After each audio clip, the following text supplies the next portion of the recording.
Adjunct Professor Moran, Macroeconomics 111.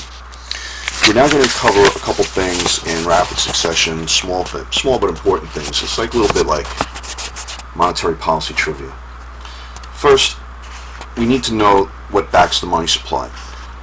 Our money supply is no longer backed by precious metals. So yes, there is gold in Fort Knox, and the government does keep some gold in lower Manhattan. But there isn't nearly enough gold to back up all the money that is in circulation. All right, so it wouldn't be a good thing either to back the money with gold, because you couldn't increase the money supply unless you increased the amount of gold the country possessed, which would be limited to new discoveries of gold. So to give the federal government the flexibility of adjusting the money supply to combat inflation or recession, you would want some flexibility, which the government wouldn't have if they limited the supply of money to gold. The purchasing power of the dollar equals 1 divided by the price level. In other words, the measure of inflation.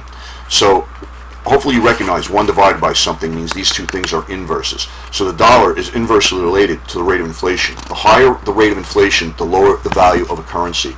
And the lower the rate of inflation, the higher the value of a currency. Okay.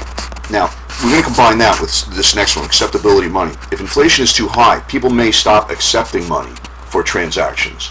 For example, in Germany after World War I, inflation was phenomenal because of the Treaty of Versailles punishing Germany and requiring them to pay for the war to the Allies. And since Germany couldn't tax people enough to make that happen, they started printing money instead. So in 1919, there were 50 billion marks in circulation. 4 years later, that's a billion, a trillion. I don't know what these numbers are, but you can see that it was just a ridiculous growth in money supply. I mean, they would just make blocks out of money and let the kids play with it as building blocks. It was just ridiculous. So money loses purchasing time between it's earned and the time it's spent. So here's an example of Venezuela's inflation rate. You can't see that.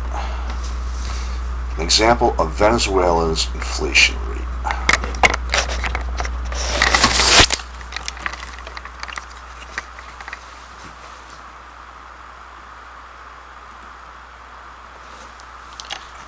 Okay, so hopefully you can see this graph. And that in 2019, inflation in Venezuela is 25,000%. This year, it's 1,813%. That means that something at the beginning of the year costs $1 would cost you $1,813 by the end of the year.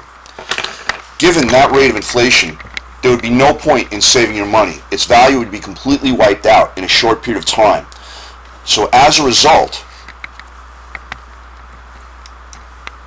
money will not be saved. The economy will break down. People will resort to bartering, or many countries would resort to using dollars that are in circulation overseas.